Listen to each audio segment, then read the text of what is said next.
listening to Making Data Simple, where we make the world of data effortless, relevant, and yes, even fun. All right, folks, welcome back to Making Data Simple. Al here. I just jumped off a plane from Toronto, where I have the best database team in the world. So I'm going to jump right in, and we're going to finish the year with Seth Dobrin. I think the title of this session is Data and Tech in 2018, A Year in Review with Seth Dobrin. Seth has the distinctive honor of being the last podcast of the year. We're right before the holidays. This will probably air afterwards, and we may have one next week. But Seth, how are you, buddy? How you been? I'm doing well, Al. I'm glad to be back. Sorry we're not in person together, but I'm not cool enough to get you face to face. Yeah, I know. Yeah, you're everywhere. I don't know where I'd catch up with you. So you've entered into the Two Timers Club. You know this, right?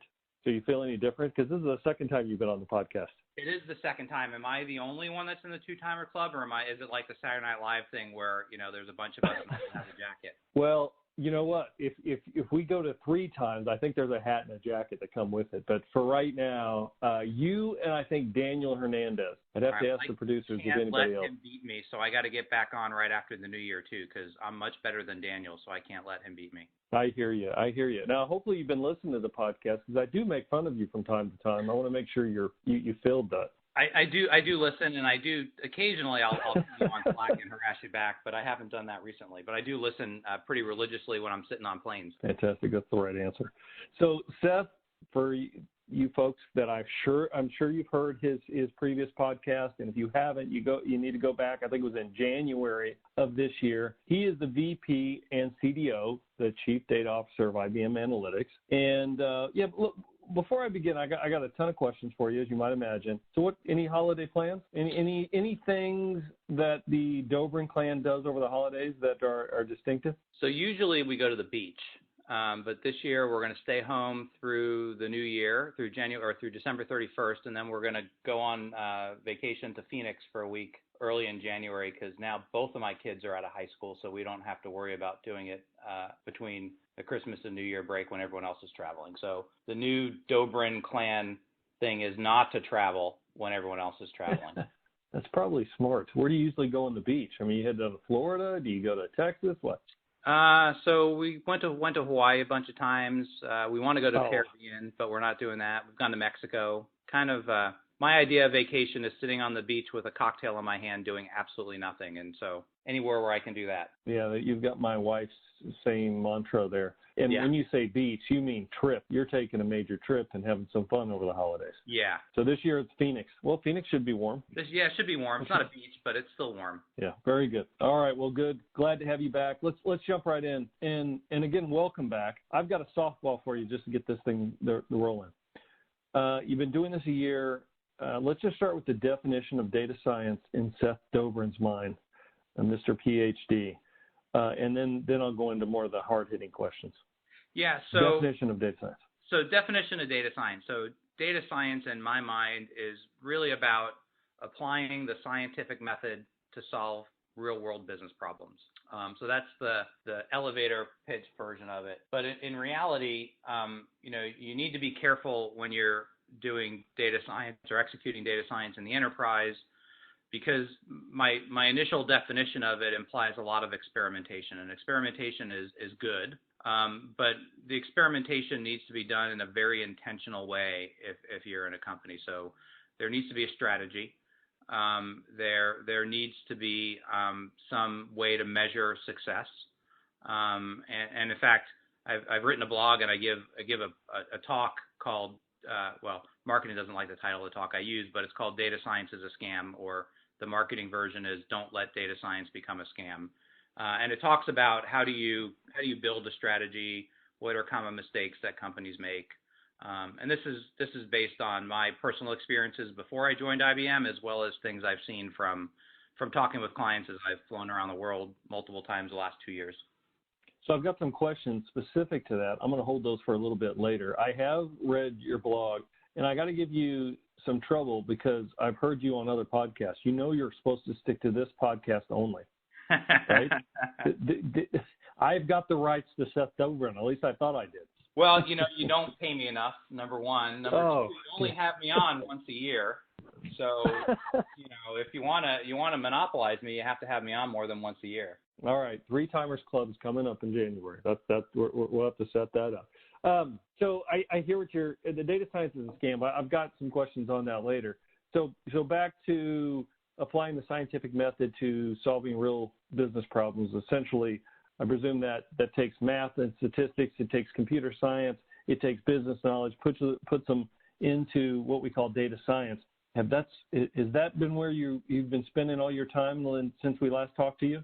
When we last talked, I was just in the process of forming this new team called the Data Science Elite Team, and I don't know if we talked about that specifically last time because it was. I want to talk more about it. That's where I was going. Just conceptual. And this team is, it's not a team of salespeople. It's not a team of consultants. The aim of the team is really to work with clients to teach them our perspective on how you effectively execute and operationalize data science in the enterprise. We are huge fans of Agile, so Agile for data science and how you reduce that to practice. We work in open source tools primarily, so Python, R, Scala. We do obviously, IBM's in the business of making money, so we use those open source tools in our platforms. And we do this around a real use case with the clients because the goal is to teach them how to derive real value using this method. Now, the team is made up of, and you kind of hit on this a little bit, it's an agile team, so that means there's multiple people, a data scientist, executing a data science project is more than one person. It's a team of people. In my experience, I've only known, one or two people that can do all the things you need a data scientist to do by themselves. And so really it's a team of, data engineers. It's a team of machine learning experts, decision optimization experts, data visualization experts, and that's all those kind of, skills that you talked about. And then there's, what we call the subject matter expert, or the, we actually refer to it as a product owner, who's the person with the domain expertise.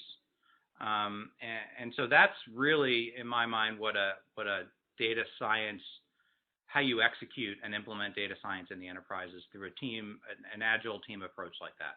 So I got to give these guys credit. I know the team that you speak of, and I do a lot of client visits. And it seems like every client visit I do, I follow somehow a data elite team engagement that's already happened. It's like you've already rushed, you've cleared the field for me, and I arrive, and then we're talking about overall analytics. So you must be doing good work there. I've also, by the way, talked with a couple of your folks on your team, Abhijit Chatterjee, who's now went on, I think he's the chief analytics officer of Morgan Stanley, but John Thomas, by the way, they say they do all the work. They do all the work. My job is enablement and a shield for all the stuff that falls from above. So they do all the work. So how do these guys get engaged? And I got to believe there's limited bandwidth over time. I don't know how you're doing it with all these clients. If I'm a client listening, how do I get this engagement? What do I get out of it? Yeah. So the way the engagements work is, again, there's really three things I ask from the clients, right? Number one, it's a real use case. We don't really want to engage in something that's not going to add real value to the client. And so if it's something that you're giving everyone else, it's not really what we're looking to do. So that's one thing. The other thing is it's not a consultancy exercise. It's a teach to fish exercise. So you need to have some level of skill in this space on the ground to sit with our team and work through the projects with us. And then I ask that, you'd be willing to act as a reference for us moving forward, whether, I prefer obviously you get on stage or talk about us publicly, but, I think also, being willing to talk to another client is good enough in most instances. And so that's really what we look for from the client side in terms of participation. Now, what also is involved in that is doing, kind of a design thinking discovery workshop to figure out what the right use case is. Once we identify a use case, which is usually any decision or use case worth doing is usually not one machine learning model or one data science project. It's usually multiple. And so it's figuring out which part of that we're going to work on with you. And then it's breaking it down into a series of sprints. And the engagements today, as we move forward, are really 3 phases. So the first phase is 3 sprints. It's no charge to the client, except for matching resources on the ground. After the end of those 3 sprints, if we still want to move forward, there is a small charge for the engagement, kind of a co-investment from the client. And that phase lasts another 12 weeks with the same team, plus some additional resources. And then the next phase would be to migrate into one of our IBM garages, which is a service garage. So that's separate from my team. And so the next phase, if you wanted to kind of accelerate, would be a garage. So we call it Kickstart, which is that first initial free 6 weeks, build, which is the co-investment, and then accelerate, which is the IBM garage. Could you repeat the last 3 again? It's Kickstart, build, and accelerate. And I have a PDF that you can attach to the blog post that people can download and see all the details about it. So here's what I heard. You require use cases. Your intention is to teach. That's number 1. Number 2 is to teach the client to fish. Number 3 is in return you have to act as a reference. In return, there's a free Kickstart, but we do ask that you match experts on the ground. Then it moves into a co-investment, kind of a build phase, and then accelerate where it goes into like a kind of a garage setting where you take this to the limit. Is that correct? Yep. So look at how do you like you said to start, IBM is in the business of making money. Where does that come into this, and why is there why are you doing the investment yourself up front? Yeah. So my team, like I said when I described the team, they're not salespeople, right? They are not consultants. We generally, what we charge is not really a significant amount, even when we do charge. And so, from IBM's perspective, we are betting our future on our clients being able to successfully implement data science and AI in their enterprise. And so we see this as an investment in our clients' success, which will ultimately lead to our success. And so that's really the premise of the team. Now, when our team gets engaged, it is engaged by our sales force, right? So for anyone listening to get engaged, just reach out to your IBM salesperson. They can connect with us and we can get it going.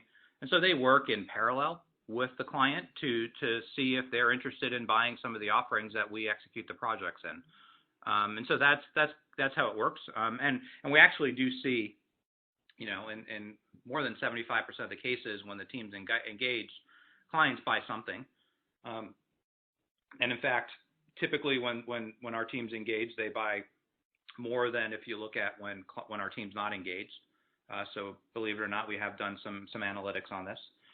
We tend to drive more revenue for the company when our team's involved, even though we're not a sales team.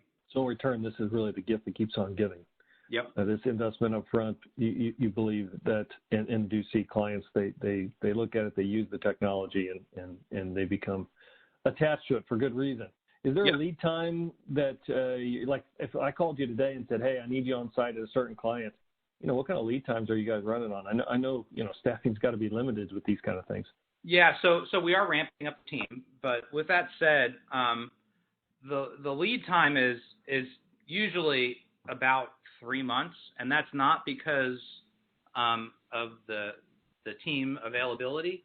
Really, that's really because anytime 2 companies engage, there's lawyers involved, right? And so especially if we're using company data, there's privacy involved and confidentiality and things like that. And so the bulk of that 3-month lead time is really just working out the details of a we call it a DSPA, which is essentially a data science project agreement. And so that's really the bulk of the lead time. Usually once that's done, the projects kick off almost immediately. Very good. So hey, I was going to ask you about your view on 2018, but I've decided I'm going to switch it, because you mentioned something I'm interested in. I told you, I said I've got a question for you. I'm going to go ahead and ask it now, and that is, you talked about data science as a scam, and I know of that blog, and I know why that blog. And the one question I had, I just got to ask you this.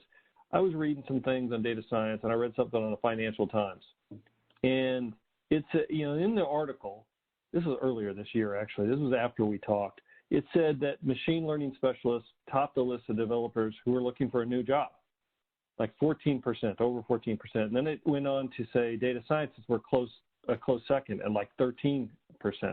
And this was data that was collected by Stack Overflow. And as I was reading, and there were cross-references to other blogs, talked about companies hiring data scientists without infrastructure, without a strategy, and it's hell to get started. And we all know, and something in my pitches that I give when I'm talking about data and analytics, that 80% of the time is spent on cleaning and managing that data. Does that relate to the blog that you just described in terms of data science as a scam? And is that kind of culture, or what I want to say, that kind of environment, what you're seeing right now, or is that not, or is that untrue and a falsehood in the market? Well, so you just covered the point of the blog, so we're done now. We can finish the podcast. Well, I didn't mean to do that. No, I'm just joking. So from the perspective of talent, I think all those things you mentioned are all related, right? For companies that are trying to scale up a team, if they don't have anyone who's got a significant network in the space, they're going to really, really struggle to find people. And especially if they don't have a strategy for, how they're going to do this, if they don't have a very deliberate tactical methodology for how they're going to approach it. And so that kind of leads into the blog post, the Data Science is a Scam blog post, in that, oftentimes, and then I'm going to paraphrase a little bit, when I talk with clients, I say, we talk about how they set up the team, and it boils down to the CEO or the CIO or someone went to a conference and they sit down next to their buddy and she says, hey, I have 100 data scientists. And so this guy goes back to his office and he turns to the person that works for him and says, go hire 101 data scientists, right? And so yeah, I've seen it. I find it hard to believe, but I see it. But that really happens, right? People, I agree. I'm paraphrasing a little bit. That's not really what happens. I agree. That's essentially what happens, right? They don't, and if you think about, if I were in the oil and gas industry, if I was an executive in the oil and gas industry and I just willy-nilly dropped oil rigs in the ground, I'd be fired, right? But people are still making, and granted, an oil rig costs $1 billion to drop. A data scientist costs, fully loaded, $250,000 to bring on board. Right, so there's a significant difference, but you bring on a team of 50 people, that's a lot of money, right? And so you should have a plan of how you're going to measure success. You should have a platform for them to work on. You should know how you're going to implement and deploy these models, right? Deploying them as a, and I kind of say it's about applying the scientific method. And if you take people from academics or even Kaggle competitions, they've never operationalized the data science in the enterprise. They've never operationalized machine learning models or deep learning models in an enterprise. And you can't do that by deploying a CSV file, which is, in a Kaggle competition, that's how you, or a data science training program, that's your end result is you give them a CSV file and they score it and they see if your predictions are right or your data pipeline is good. In the enterprise, it needs to be integrated into your processes, into your applications, into visualizations for people to kind of make more informed decisions from. And so that requires you deploying them as an API. In an enterprise, in a real world situation, when you deploy a machine learning model, when you deploy an AI, you are creating a self-fulfilling prophecy in that you are going to change the data over time. And so your model will stop working, right? You're no longer going to be predictive because you're changing the outcomes. And so you need to be able to monitor and retrain that model. And people who have come from academic or training programs don't have any experience with any of that. And so you need a platform to help you manage all those things for you. So from a company perspective, I do this pitch and ultimately, builds up all the value of AI. And then it says, you're not ready for AI. You got to make sure that you're clearly data-driven first. And I guess there's an element of this is if you're not data-driven, and by that I mean you go from data-driven to insight-driven to a digital transformation. If you're not data-driven, you're probably not ready to bring on a data scientist because you'll bring them on without that strategy, as you said. And what I'm feeling like is data scientists right now are like pilots.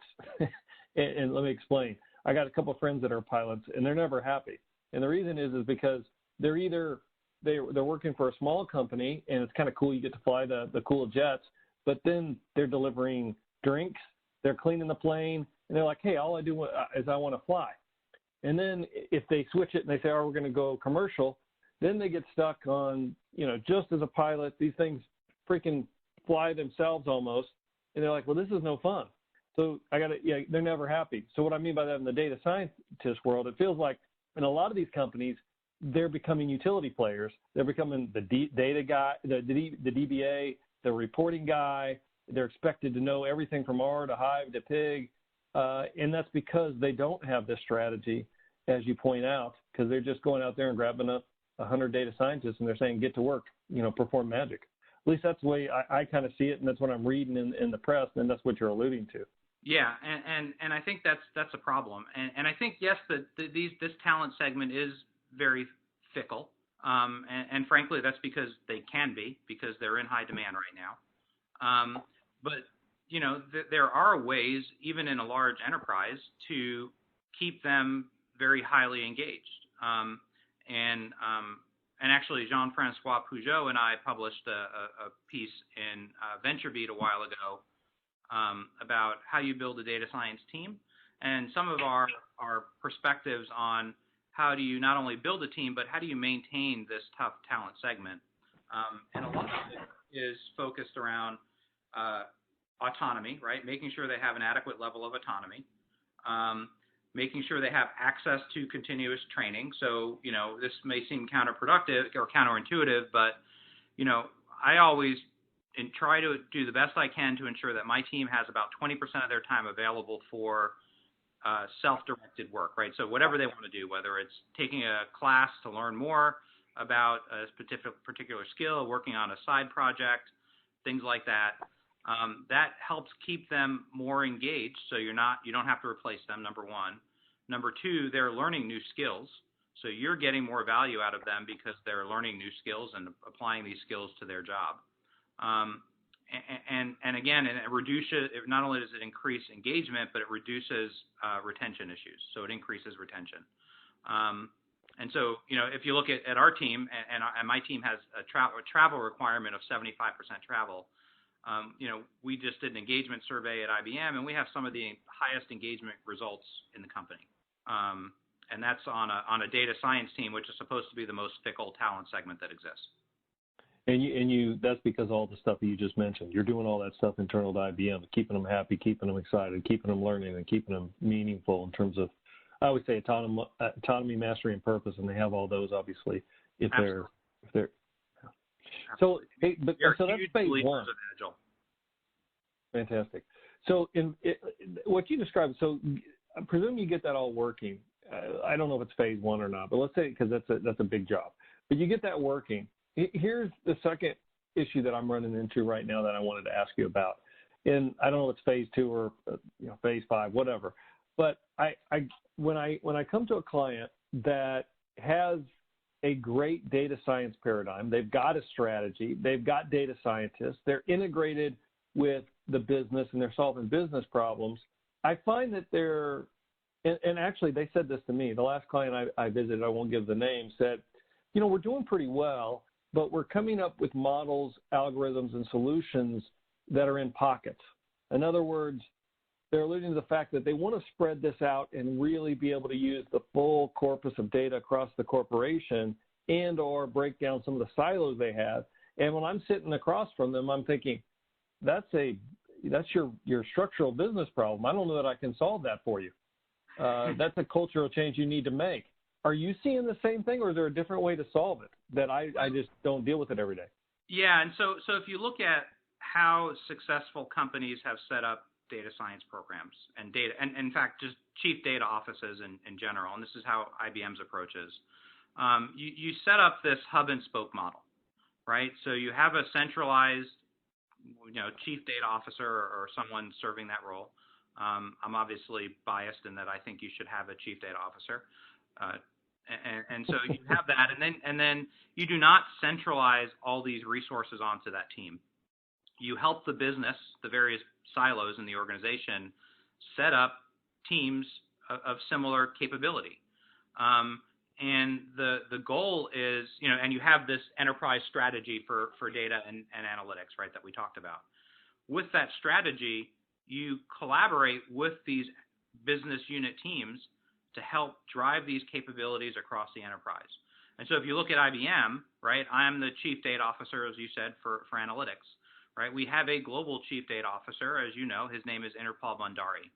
And so Interpal has built a data strategy that I add on to. He's built a data science strategy, or we've built together a data science strategy that we work off of. In fact, and we have a data platform that, an enterprise data platform, and you know this, your team has built some great machine learning assets on that platform.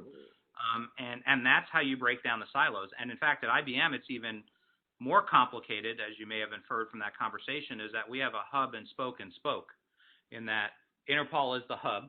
I'm a spoke, but I'm also a hub because I help enable people within our business unit that are in the lines of business within our business unit. And so that's a highly effective, tried and true way of doing this that has been used over and over again by companies that have been successful in the space. It's not an intractable problem. Yeah, hell, it may be spoke by the time you get to the clients, etc. Yeah. So good. All right. So pause from that. I got some other questions for you. In January of this year, we talked about what's next in the world of data and analytics. We were starting the year. Now we're ending the year. And we looked, at the time, we looked for strategies for building and maintaining data science teams, as we just described. Now 2018 is in our rearview mirror. So the question to you is it where you thought it would be at the end of 2018? I mean, do you see data science the same way as you did to begin the year? Has it advanced in the manner that you thought it would? I mean, what are the pain points? I'm just trying to get your year in review. Yeah. So, I think I'm actually pleasantly surprised at how much adoption has driven in the space. My concern really was that companies, including us internally, were going to be resistant to kind of these new ways of working that are necessary, the ability to really build this comprehensive strategies, the desire to use centralized but open but governed platforms to execute these projects. I think there's been a really great uptake of these. And to be candid, right, we had this problem inside IBM where, we have our own data science teams that want to use Jupyter notebooks. They want to do it on their computers, their laptops. They don't want to be told what they can and can't use. And so even inside IBM, we have these battles of, okay, you really, really need to use Watson Studio. You really, really are not allowed to do these projects on your laptop. And you need to only leverage the packages that are, sanctioned by the enterprise. And if you need a package that's not sanctioned, there's a process to go through to get it sanctioned. And we want to provide, as leaders, as executives in large enterprises, we want to provide these teams with flexibilities, but we also have a responsibility not to allow certain bad things to happen within a company. That's what I was going to jump in here, Seth, is what you described, though. I mean, some people may be listening. They'd say, well, isn't that anti-agile? And when you start using words like only leverage and wait for the package for, that kind of thing. No, well, it's not anti-agile. Agile is not anarchy, right? Agile is, in the context of even a small company, has restrictions and think of them as guardrails, right? They're not hard and fast. You can move the guardrails. You just need to have a reason to move the guardrails, right? And if you don't have guardrails, you can get into a lot of trouble in terms of legal troubles, right? So using packages that as a company you're not allowed to use to make money, right? So some open source tools have licenses that prohibit you from using them for certain activities. So you need to make sure that the packages that your team is using allow those. Some packages and open source tools have worms, bugs, more dangerous things in them. Some open source licenses basically give up all rights to anything that, any insights you get from them, right? So there's things like that need to have some level of control. can I use R or Python or Julia or Scala? I don't really care. But the packages you use need to be reviewed and make sure that we're not getting anyone in trouble. And that's what I mean by control and guardrails. And then in terms of, you can't do it on your laptop, that's an IP risk for a company, right? So if I'm a data scientist and I have all my stuff on my laptop, even if it's encrypted, if I leave the company and I choose not to return my laptop, I now still have all the data, right? And so it's just not, I wouldn't let you, take a piece of machinery home and then download it to your own computer, or do something where you replicate it at home, and when you leave the company, you get to keep it, right? Makes sense. Good answer. And I got the new tweet out of that. Agile is not anarchy. I'll quote you on that. I like it. So back to, got it. And that again, that was a very good answer. So are you where you thought we would be at 2018, or is the industry where you thought it would be at 2018? I think so. Let me start with IBM and analytics in terms of how we've applied these. In fact, I just got done doing my own year-end evaluation, and this is part of it. I think we're actually pretty on track with where I thought we would be in terms of the types of projects we've done and the value we've driven. While I'm disappointed that I can't quantify the value because I don't have a metric internally yet to do that. Or I have a metric, but we haven't implemented it yet, and so I am disappointed about that. So IBM, I think we're pretty good. I wouldn't call it exceptional. I wouldn't call it great, but I'd say we're pretty good right now in terms of our own transformation.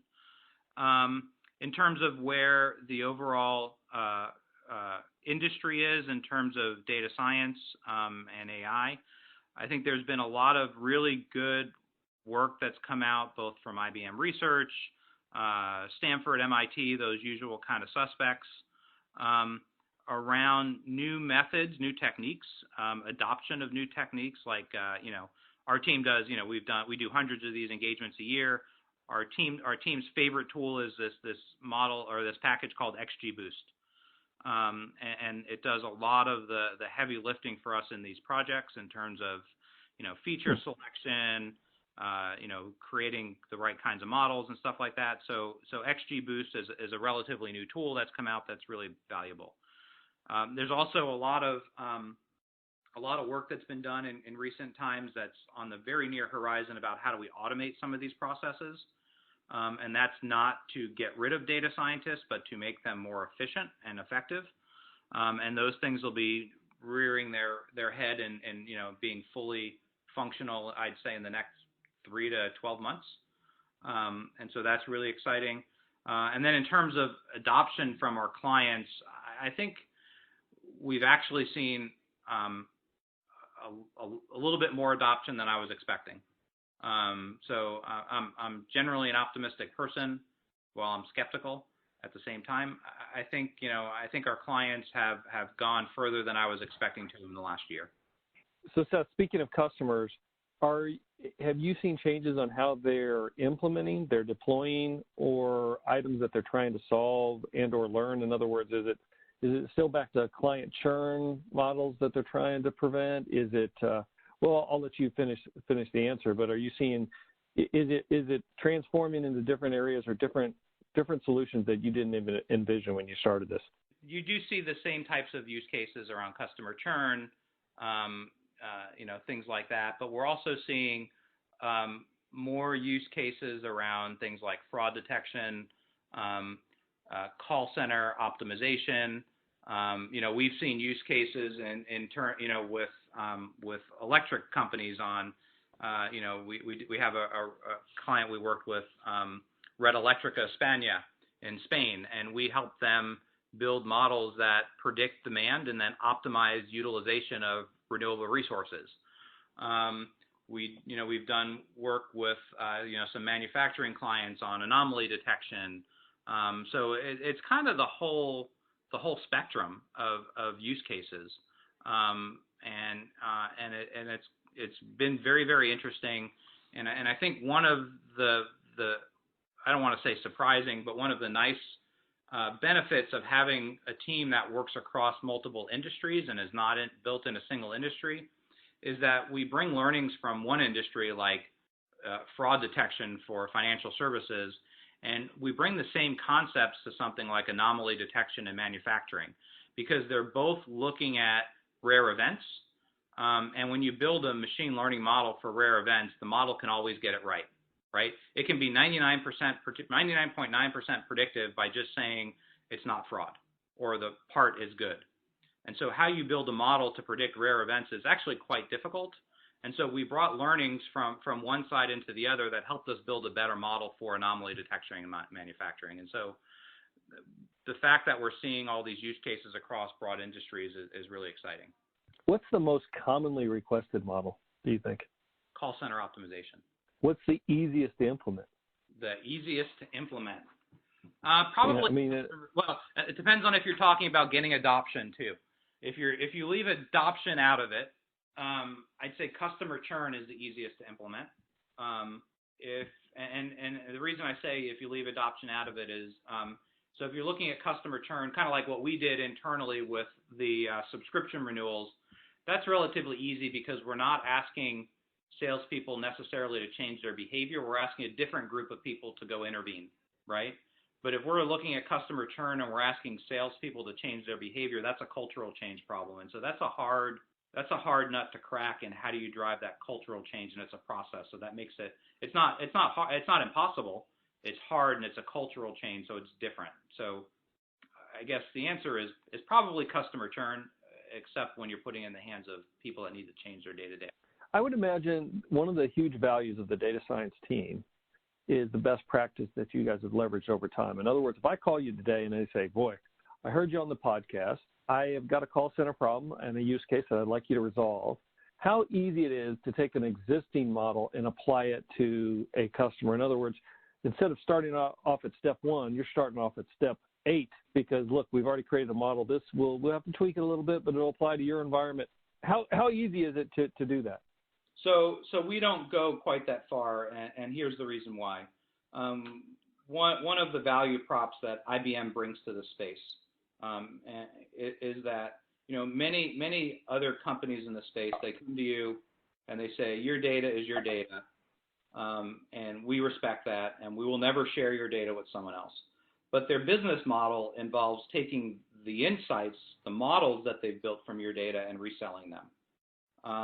That is absolutely not what we do. Unless a client tells us, hey, you can share this, that is not our default. And so when we go into clients, we have on our own built a set of notebooks around building data pipelines, around doing different types of models from our learning, customer churn models, anomaly detection models, sentiment analysis, things like that. And we bring those assets to the table. So we definitely help accelerate. But we don't ever start with a model unless it was trained on IBM data, because that would be stealing from our customers. Good answer. I got it. So you've given me the most common requested models call center. The easiest to implement is client churn, but there are oftentimes you may struggle with adoption across the business. What's the hardest to implement and why? I'm going to say cross-sell, upsell. Cross-sell, upsell. And again, that is a huge adoption issue because you're trying to get people to change their behavior and move away from just using their intuition to relying on a prediction to help guide their intuition. And so getting those types of people to leverage an analytic tool to help drive their business is hard. I would see that. I mean, that would be the ultimate breaking down of silos in enterprise business, crossing over IT with sales, with business, et cetera. Yeah, or even in a sales organization, if a cross-sell, upsell says, hey, you have the relationship with this person and they, with this company, and they would buy something from this portfolio that you don't get compensated on, right? How do you drive a change of behavior to get someone to sell something they don't get paid for? Hey, I've taken enough time from you. I'm going to ask you one question. We're going into 2019. What's going to change? What do you see in terms of new innovation around data science, around IoT, visualization, anything therein and above? What's expected in 2019? What can we look out for? So in the space of data science, in the space of AI, I think the biggest innovation is going to be automation of of things that we don't really want to do. So for instance, automation of data pipeline building, right? So that data, that cleaning that you alluded to, and munging of data that upfront that takes a lot of time. So that's one aspect. We'll see some automation there. I think feature engineering, which is the next logical, the next step in the process from that data munging step. You're going to see a lot more automation around that. In fact, we see some coming out of IBM as well as some other companies in that automation space. And then on the back end, some of the things we just talked about, which is automation of detecting bias and automation of explainability of trust and transparency of models. So those are the several big areas I think that we're going to see significant movement on this year in that space. In terms of data, I think I'm going to make a prediction, right? This is the year of blockchain. I think in the last couple of years, blockchain was a hammer that was looking for a nail. And so if you talk to people in the blockchain industry, what you find is that the last year they spent their time going around telling people that's not really a blockchain use case. And so they haven't really been applying their resources to get a lot of value out of building new opportunities for blockchain. The really valuable ones have been few and far between. I think those that are interested in the space finally get what a real blockchain use case is, right? It's not using a relational tool and putting on a blockchain because it's cool, right? It's about trust and transparency and sharing a certain amount of data with trust and transparency. And I think we're going to see a lot of uptake of really impressive blockchain applications this year. All right, I'm going to hold you to that. So the year of blockchain, 2019, the year of blockchain. I got it down. Good. Fantastic. That'll be good for my business. I like it. So, we've already, when you were on the previous podcast, we got your LinkedIn, we got your Twitter, but I know you're everywhere. Do you have any Meet the CDOs coming up, or any Ask Me Anythings that you'd like to tout here that folks should be aware of? I don't have anything scheduled other than I'll be at IBM Think. If anyone that's going wants to get some time with me, there's a process where you just reach out to your salesperson and they schedule something for a one-on-one session with me. We have a IBM CDO Summit twice a year. The spring one is coming up shortly after Think in San Francisco. I don't recall the date off the top of my head, but we can get that, certainly a link to that for the blog post, for the podcast post. And there'll be another one in fall in the Boston, in the Northeast area. And so those are held every year. Very good. Dude, you are amazing. And I thank you for being here, and thank you for running along with us. I love chatting with you because it's such an easy conversation, and you'll take any of my silly questions and give me a great answer. So I greatly appreciate you taking the time. We will have you on again, and you'll beat Daniel Hernandez. Hopefully he's listening. But you're the best. I thank you very much. All right, thank you, Alan.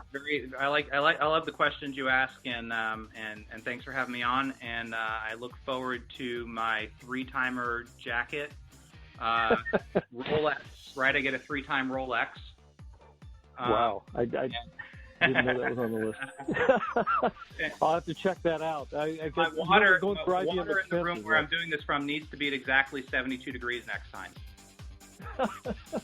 Very good. Thank you so much. I appreciate it. We'll get your stuff in the show notes. And for those listening, until next time, hey, keep your data safe and keep learning.